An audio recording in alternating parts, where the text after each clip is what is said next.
পুরো কথা যে আমি এখানে একেবারে আমার মার হাতের আঙ্গুল ধরে কিন্তু আমার এফডিসিতে ঢোকা। তো সুতরাং সত্যি কথা বলি আমি যে আমি কখনো মানে আহ, কারো সামনে কিন্তু কান্না করি না সহজে। হ্যাঁ, দুবার কেঁদেছিলাম বাবা যখন মারা যায় এক, আর যখন বাপ্পা ভাই বলল যে করব না, সেই মুহূর্তে কিন্তু আমি হাউমাউ করে কেঁদেছিলাম বাসায় যেয়ে সবার সামনে। তো আমার তখন আমি একটা টেনশনের মধ্যে ছিলাম যে আমি এই মুহূর্তে কি করব। অনেকেই ফোন দিলেও অনেকেই বলল যে অমুকে আছেন, তমুকে আছেন, এই আছেন, সেই আছেন, এটা তুমি চেষ্টা করো, তুমি পেরে যাবা, তুমি পাবা, তোমাকে সাপোর্ট দেওয়ার অনেক অনেক শিল্পী তুমি পাবা। তারপরে আমি ওগুলো নামগুলো লিখলাম সবার। কিন্তু যখন আরমান মামা তো আমাদের সাথে সাথেই সর্বক্ষণ, কারণ উনি তো আমাদের প্যানেলটা সাজিয়ে দিচ্ছিলেন। তো যখন আরমান মামার কথা মানে সামনাসামনি আমরা মিটিংয়ে, যে কোনো একজন আমাদের অনেক সিনিয়র উনি হঠাৎ করে বলে বসলো যে আরমান হবে না কেন, সব বাদ দাও, আরমান হবে। তখন আমার কাছে মনে হলো আসলেই তো ঠিক।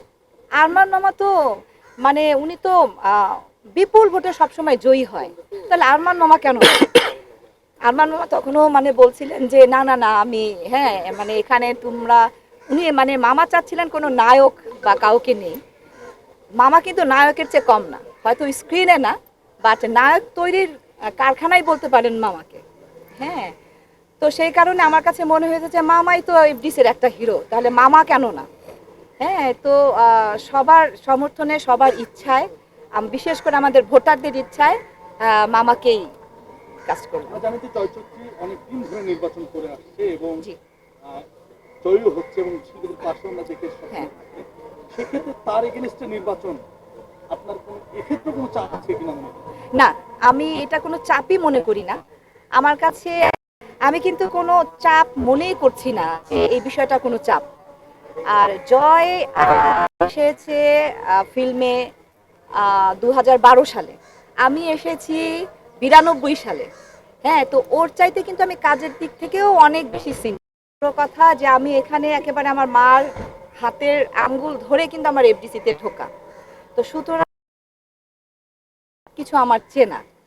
হ্যাঁ, তো সেই দিক তারপরে জয়ী হওয়া বা না হওয়া সেটা হার জিত তো থাকবেই, এগুলো নিয়েও আমার কোনো টেনশন নাই। তো আমরা শেষ প্রশ্ন হয়েছে, আমরা বিগত নির্বাচনগুলো দেখেছি যে পলিটিক্যাল একটা পেশি শক্তি ব্যবহারের একটা চেষ্টা চলে জি, নির্বাচন। হ্যাঁ। ঠিক এবারও কি সে কিছু হচ্ছে কিনা বা সেগুলো আপনার মাথায় আছে কিনা বা সেগুলো নিয়ে চাপে আছে? ভাইয়া, পলিটিক্যাল শক্তিটা আসলে আমাদের নির্বাচনের ক্ষেত্রে অনেকেই করে থাকে। এবার করছে কি করছে না সেটা আমি আসলে এখানে থেকে কি বলবো?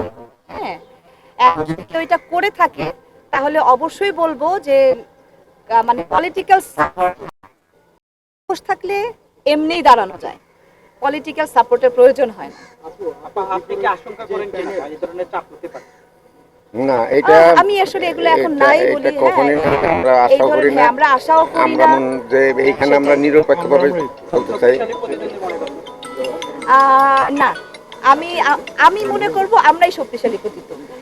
হ্যাঁ, আমি মনে করি আমরাই শক্তিশালী প্রতিদ্বন্দ্বী, অন্য কাউকে আমরা শক্তিশালী প্রতিদ্বন্দ্বী মনে করছি না।